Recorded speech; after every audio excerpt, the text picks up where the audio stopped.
Well, old-time radio friends, here we are back again for our second half hour. And let's get right to work. We've got a good half-hour show coming up for you, so we best be underway. Here is the Lone Ranger. By special recording, General Mills, makers of Wheaties, Breakfast of Champions, and Cheerios, the oat cereal ready to eat, presents The Lone Ranger.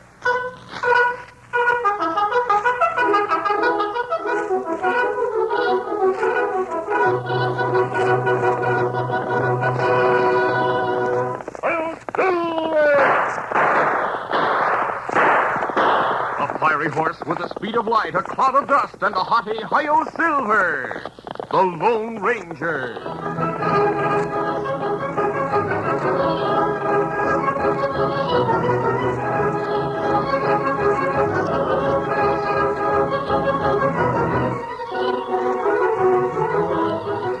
Say, kids, before you go to bed tonight, why not have a treat? A big slice of Betty Crocker white cake and a glass of milk. If your mom has Betty Crocker white cake mix on hand, it couldn't be easier. In fact, you can surprise your folks and bake a delicious white cake yourself. The finest ingredients are right in the mix, so all you have to do is add water and the whites of 2 fresh eggs. Isn't that easy? And quick, too. You just pop it into the oven, and the result is always perfect. Betty Crocker promises you a perfect cake every time you bake. Cake after cake after cake. And you can frost your Betty Crocker white cake with a thick, creamy chocolate frosting, or enjoy it plain with a dish of ice cream. You know, Betty Crocker white cake has all the special goodness and keeping quality of the best homemade. Ask Mom to keep several packages of Betty Crocker cake mix on hand and bake up a perfect cake soon.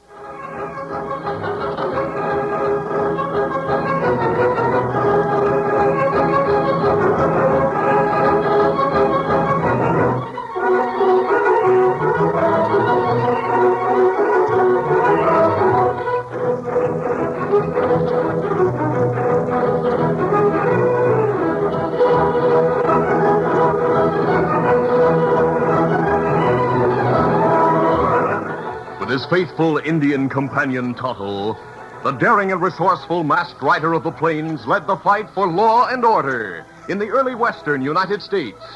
Nowhere in the pages of history can one find a greater champion of justice. Return with us now to those thrilling days of yesteryear. From out of the past come the thundering hoofbeats of the great horse Silver. The Lone Ranger rides again.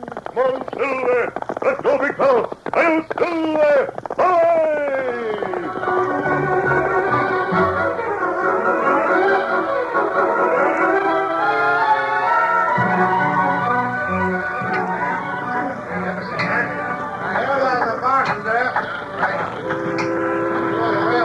Here comes the work train with more ties, men. Hurry up, get that rail in place. Hey, look, Indians! They're attacking! Have your guns! Take cover, everybody! Indians were attacking for the third time within a week. Work on the new railroad had moved forward steadily across the great western prairies without interruption. But when the rails were laid to within a mile of the town of Rockford, things really began to happen. After the Indians had been driven off, the foreman of the work crew talked to the men. Men, that's the third time the Indians have attacked and torn up the rails. For some reason, they're determined we won't make that last mile into Rockford. Now get to work, start laying those rails again. Meantime, I'm notifying the commanding officer at Fort Giles, 20 miles back along the railroad, about these Indian raids. All right, let's get to work. Come on.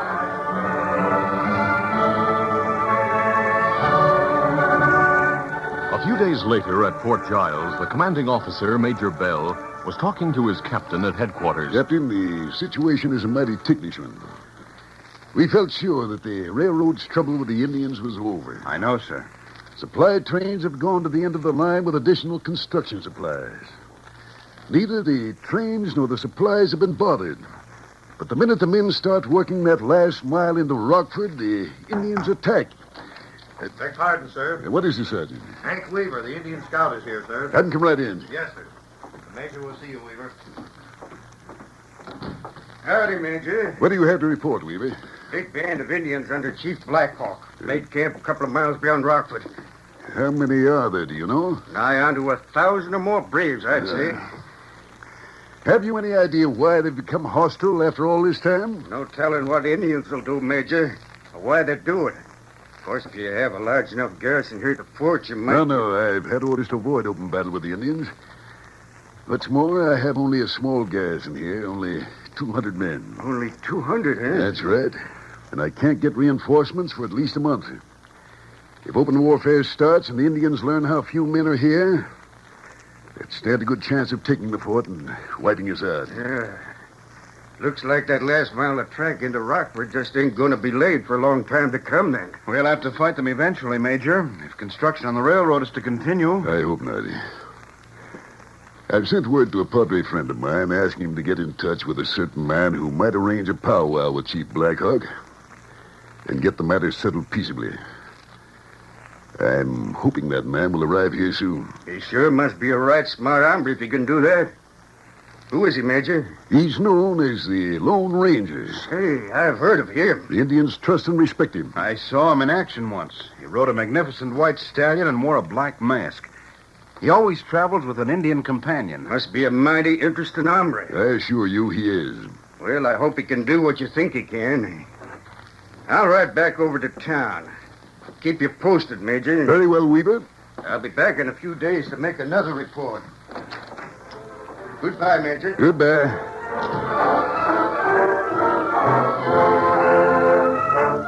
That afternoon, the Lone Ranger arrived at the fort in response to the message Major Bell had sent to the Padre at the mission. The masked man and the Major lost no time in discussing the situation. I've never seen Chief Blackhawk, but I know him by reputation. What have you heard about him? That he's clever and alert and quick to take advantage of a favorable situation. I see. He has great respect for superior forces. It's best that he doesn't learn of the small garrison you have here at the fort. I agree with you, sir. His sudden interest in stopping construction on the railroad is strange. Yes, it strikes me that way, too. And I intend to find out what's behind it. Since you've never met Chief Blackhawk, won't it be rather risky going to his village wearing that mask? Oh, I realize there is a certain amount of risk, Major. Well, I have a suggestion to make, sir. Of course. You'll be acting on behalf of the Army. Why not go to see the chief disguised as one of my officers? I could let you have a uniform. Good suggestion, Major. I'll follow it. And I wish you every success with Chief Blackhawk, sir. Thank you. If I'm successful in arranging a powwow, I'll let you know at once. I'll go with you to get that uniform. We must do everything possible to settle the situation by peaceful means.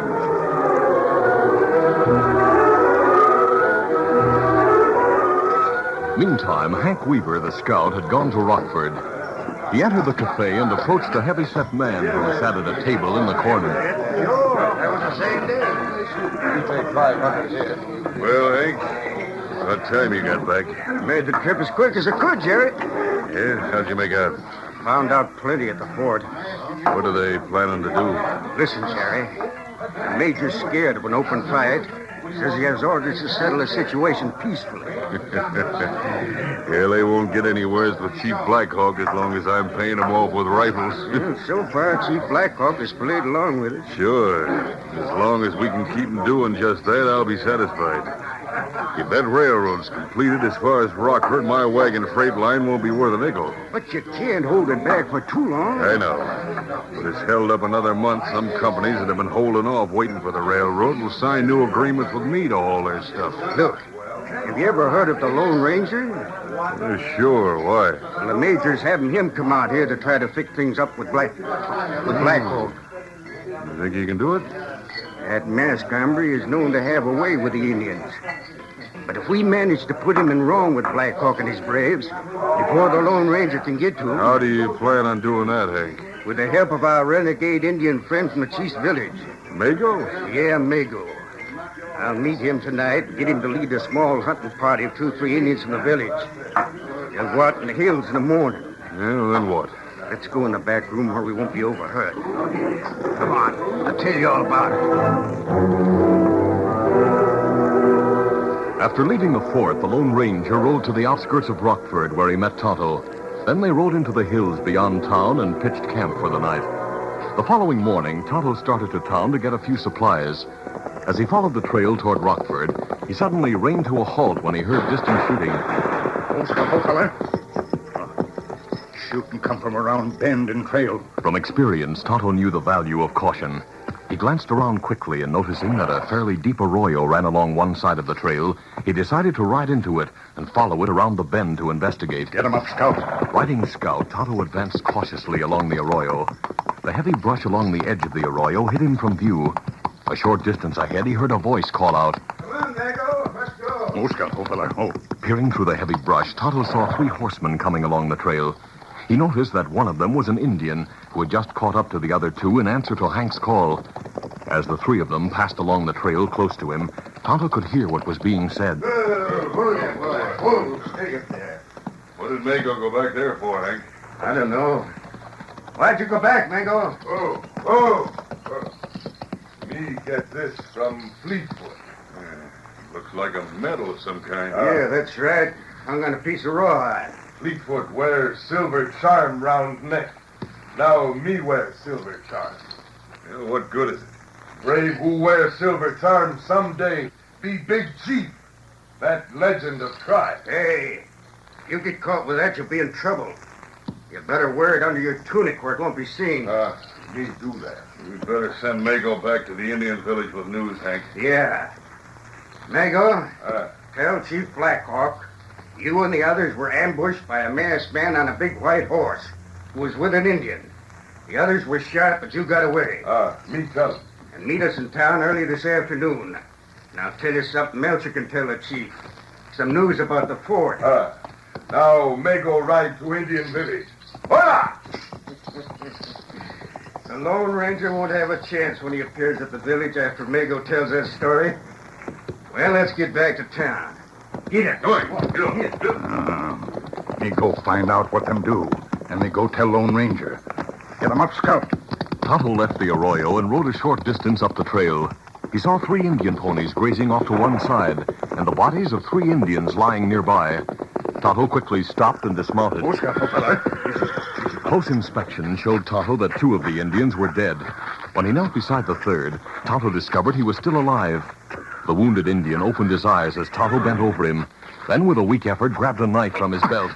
You get away. No, wait. You put down knife. You not kill Fleetfoot. You knife. No, you not do that. Now, there. Well, me got knife. It not good. Fleetfoot, son of great Chief Blackhawk, to die by hand of Potawatomis. Me not kill Fleetfoot. Me throw knife away.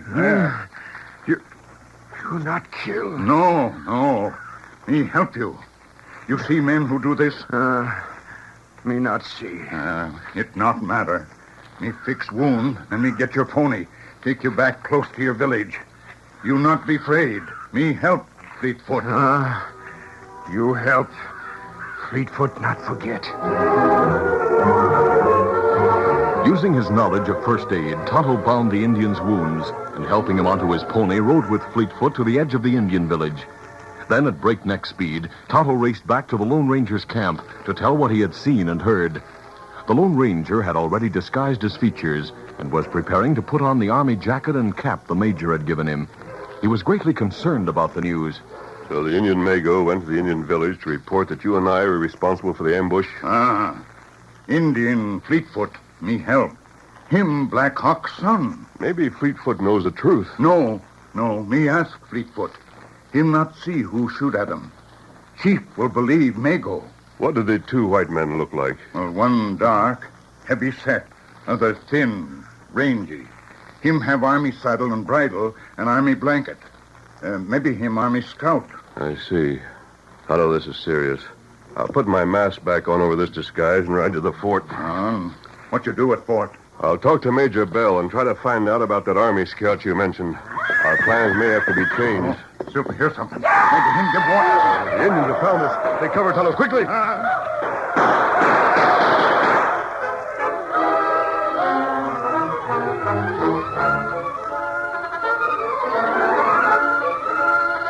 The curtain falls on the first act of our Lone Ranger adventure. Before the next exciting scenes, please permit us to pause for just a few moments. Cause champions are made, not born. Yes, sir. Get on your way. Get on your way. Get on your way with Wheaties. The road to success doesn't seem so rocky, does it, knowing that champions are made, not born?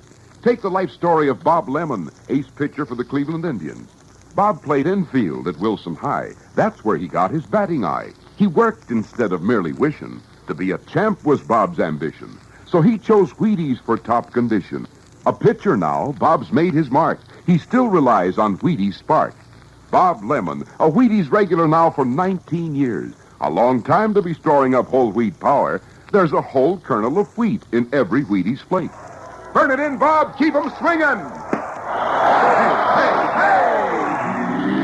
He's on his way, on his way. He's on his way, on his way. Get on your way with Wheaties. Cause champions are made, not born. Yes, sir. Get on your way. Get on your way. Get on your way with Wheaties. Breakfast of champions.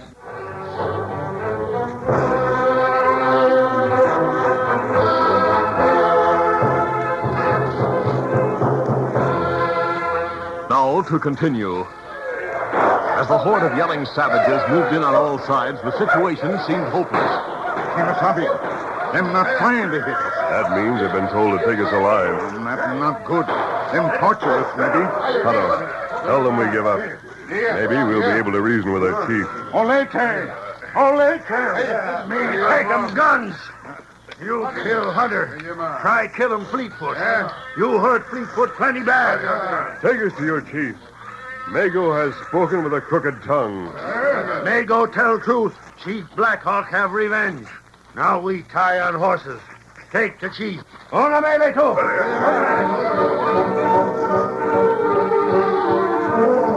Arriving at the Indian village, the Indians led their captives into a wigwam. Then, after they were tied securely, they were left by themselves, except for the stalwart Indian brave who stood guard at the entrance.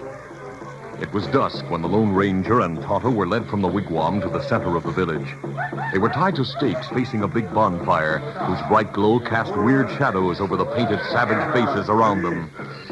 The Lone Ranger knew his mask would be taken off, and was relieved that he had disguised his features just before their capture. Tonto glanced at the calm, steady expression on the face of the Lone Ranger. Then Tonto spoke. Here come Chief Kimasabi. Maybe I can make him listen to reason. Chief Blackhawk, come look on faces of those who kill from ambush. The masked one shall be uncovered, so women can better enjoy seeing suffering that flames will bring. I'll wait, O great chief. Mago has spoken with the tongue of the serpent. It is masked one's word against Mago's. Mago is of our tribe. He did not lie. And even now, Fleetfoot, son of Chief, comes to gaze on those who shot him down. If Fleetfoot, Kimasabi, then bring him to look at us. Maybe him help now. Fleetfoot, come. Oh, Chief, my father. Fleetfoot, me help you today. Remember? Potawatomi, he friend. Him save Fleetfoot, him not kill. Omatelo. Anyone. Then cut us loose. They're cutting you loose, Tonto. Fleetfoot, masked man is friend. Him not shoot. It may go. And two other men. Telemu, Palisada. Nemo, Menotele. Fleetfoot say him give you your life. You friend to Indians. Other must die. No. Him friend. They won't take our word against one of their tribesmen. No, it's not good. Kimasabi. Yes. The charm. Maybe that the proof. Charm? What do you mean? Wait, Kimasabi. Fleetfoot, What of silver charm? Those who try kill Fleetfoot take silver charm from neck. Charm around neck of Mago. Me see him put it there, under tunic. Maybe Potawatomi now talk with forked tongue. Oh, no, Chief, my father. Him friend. Him not talk Fleetfoot with forked tongue. Bring Mago. Mago leave with many braves. Go to fort. Mago say white chief at fort, get ready to battle Indians with many soldiers. That's not true. Why have they gone to the fort, Chief Blackhawk? Mago tell chief only few soldiers at fort. Him go kill soldiers. Take fort now. Tonto, take a silver bullet from my belt. Give it to the chief. me got bullet. All right, give it to him. Chief Black Hawk. Here. You take it. No. You give Silver Bullet. It means you masked one of Silver Bullet. That's right. I was coming from the White Chief at the fort to talk peace with you. It is not good that braves from Black Hawk's village go on the warpath against the Iron Horse. It is better that Great Chief keep the treaty of peace agreed upon some moons ago. White Chief of Fort wants to be friends. He asked for powwow with Great Chief Black Hawk. Masked one speak wisely and well. Olatema. Say him let you go. Yes, no time to lose. Chief Black Hawk, you must come to the fort with us. It take long. Mago and braves there soon. If they wipe out the fort, the Great White Father will send many soldiers. Chief Black Hawk and all of his people will suffer. Kimasabi at long ride. Mago have big start. That's true, but... Wait. There's a supply train on the track 1 mile out of Rockford. We'll ride that. We'll take our horses and get there as soon as Mago. No. Chief Black Hawk not ride Iron Horse. Iron Horse come to destroy all Indians. Mago has lied well. The Iron Horse will not bother the Indians. You're not afraid? Chief Black Hawk, bravest of men. I'm going to ride the Iron Horse. I'm not afraid. Will you come? Chief do what masked one do. Olatema Leka. Hello, Mabungo. Him call for horses and tell him to give back our guns. Good. We must get to the fort and prevent that massacre. The railroad is our only hope. Accompanied by Chief Black Hawk and a few braves, the Lone Ranger and Tonto rode to the point outside of town where the tracks ended. A railroad supply train stood with steam up, ready for its return run back past the fort for more supplies. The train crew stood with drawn guns. Because of his officer's disguise, the engineer and fireman listened as the Lone Ranger explained the situation and enlisted their help. The chief looked on with misgivings, but when the time came, he went aboard with the others, and the train started.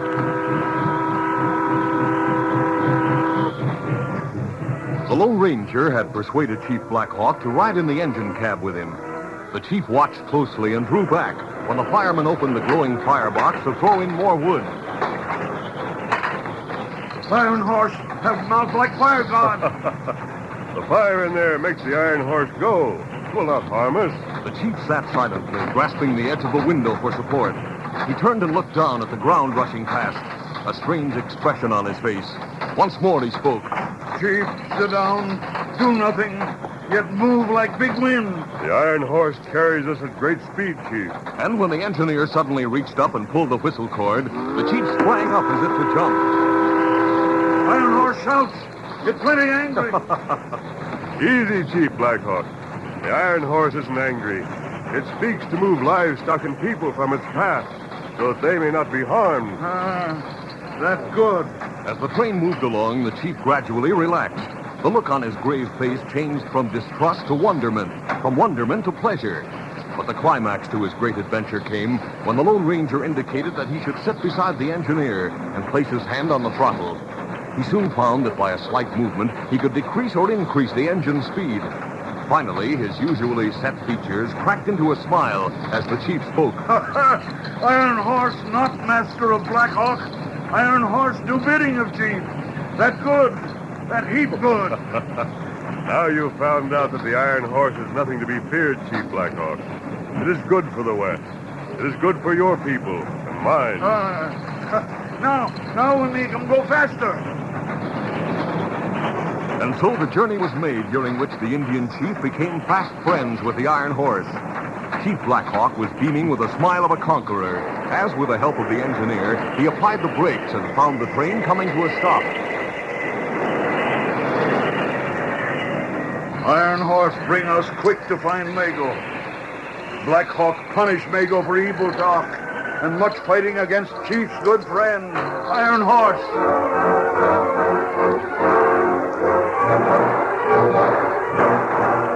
Meanwhile, at the fort, Mago led his braves in a furious attack on the garrison. I didn't expect anything like this, Captain. We can't hold out against so many. I'd like to know how they found out about how few troopers were garrisoned here. You suppose that masked man... Certainly not. His plans must have gone astray. Let me give you trusted pulley. Watch them over this side, men. They're closing in fast. Well, whatever comes, we'll get down fighting. Looks as though that's what's going to happen.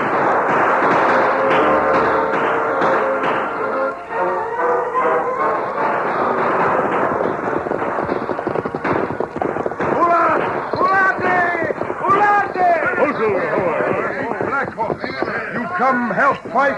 We came to get you, Mago. Tamo! You not hold Mago. Me tell truth. That man, one who killed Brave. Easy, steady, Silver. I'll open that tunic of yours.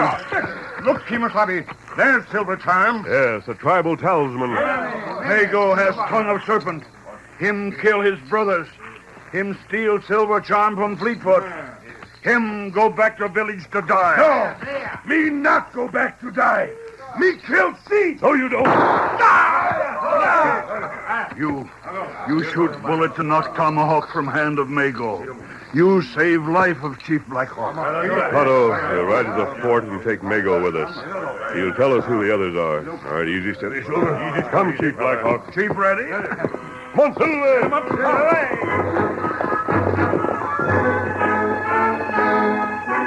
Later at the fort, after finding that Hank and Jerry had been taken into custody along with Mago, the Lone Ranger returned the officer's jacket and cap and put on his mask and white sombrero. After a powwow with the chief, the major spoke. Chief Blackhawk, we have smoked the pipe of peace. Those who spoke with forked tongues, the army scout and the stage owner, will be punished by our laws. Mago will be turned over to you for tribal punishment. That good. Him enemy of Iron Horse. Well, now that you know, I'm sure you'll keep your braves from further attacks on the railroad. Iron Horse bring Chief to fort. Him Chief's friend. I don't think you'll have any more trouble, Major. Thanks to you, sir. It was the silver tribal talisman that convinced the chief we spoke the truth.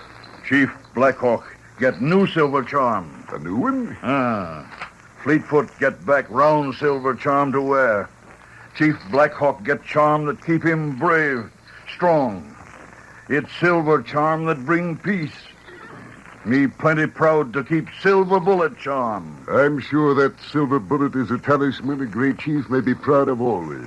Thanks, Major. I'll send an escort with the chief to his village. Good. In that case, Tonto and I shall leave. Adios. Adios, dear.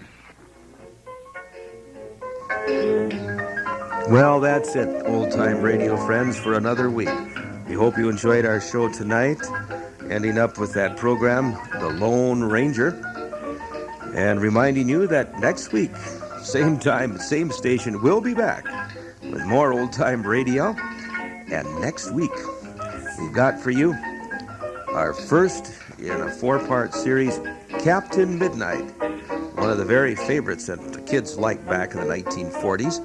And then in our second half hour, it's Fibber McGee and Molly. This broadcast, May 4th, 1948 broadcast. And now, until then, this is Jerry Sharp, your old-time radio host, saying so long for old-time radio.